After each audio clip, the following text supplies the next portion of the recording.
Yes, it's not a joke, this is the final episode of New History of Spain, as you probably already know if you listen through to the end of episode 50, dedicated to the fitna of the Caliphate of Cordoba. The reason is simple. I barely have enough followers to justify continuing. I started creating historical content in English, again, 2 years ago, with the goal of supplementing the modest income from my Spanish history show. The idea was to take advantage of the large English-speaking market, the higher-paying AdSense advertising, and the fact that audiences in countries like the United States and the United Kingdom tend to be more generous with donations and Patreon subscriptions. So that even if I had fewer followers in English, combining both shows might allow me to earn enough to dedicate myself to this full-time.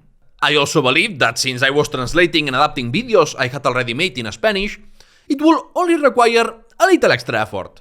However, I was wrong. Translating and polishing the script, recording and editing takes 2 to 3 days of work. If I make at least 2 episodes of the chronological series per month, that's already 5 or 6 days of work. About a quarter of the month. And if I also want to make videos exclusively for this channel, that takes even more time. As for monetization without a minimum audience, it's impossible. The podcast gets around 500 to 600 listens, while the latest videos have received only between 100 and 200 views. Honestly, many times I have felt like I was creating content for no one, because I hardly receive any comments. Such a small audience simply doesn't justify the amount of work involved, and it makes more sense to devote more time to my Spanish channel, which at least gets me some income and keeps growing. When I started New History of Spain, people were still saying that YouTube was giving more visibility to small channels to help them grow. I suppose I overestimated the algorithm's ability to bring me organic growth. With the original podcast in English between 2018 and 2020, I think I experienced greater organic growth. Although it's also true that back then, history podcasters often did cross-promotions, which helped expand our audiences. Nowadays, I think that happens less often. And honestly, I didn't make much effort to do it either, because simply producing content already takes up all my time. Between that and the boom of history AI slop channels, perhaps this just isn't a good time to start a channel, because people tend to stick with what they already know and trust. Even so, I have to say I'm surprised this show has been less successful than the original podcast, because the quality is now much higher, both in presentation and in offering a history that reflects the most up-to-date historiography.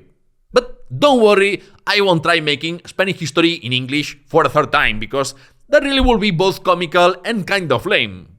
Back in January, I had already decided that I will end the show, but I at least wanted to finish it properly and cover the entire political history of the early Middle Ages, so I could do a little more than what I did in the original podcast. However, I should mention that I skipped episodes about the societies and economies of Al-Andalus and the Christian kingdoms, or about what the city of Cordoba was like during the Caliphate, topics I did cover in the Spanish show. If you want to keep listening to stories from Spanish history, whether the chronological series or standalone topics, I encourage you to subscribe to my YouTube channel in Spanish, which is also available as 2 podcasts.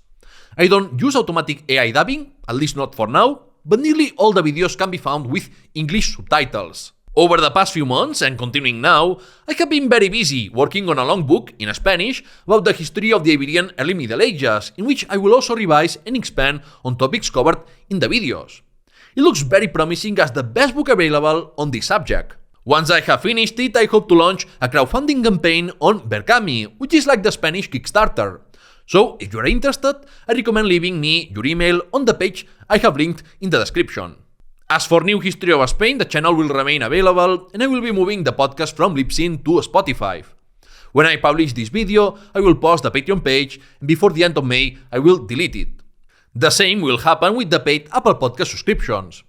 I would like to take this opportunity to thank those of you who supported me over these past months through Patreon, Apple Podcasts, or with a donation. There weren't many of you, but at least it helped cover the podcast hosting costs. Thanks as well to everyone who followed New History of Spain. I hope to see those of you who can on the Spanish channel, and for those who cannot, I at least encourage you to keep reading or listening about the history of Spain, because it's full of fascinating stories. Gracias y adiós. Bye bye.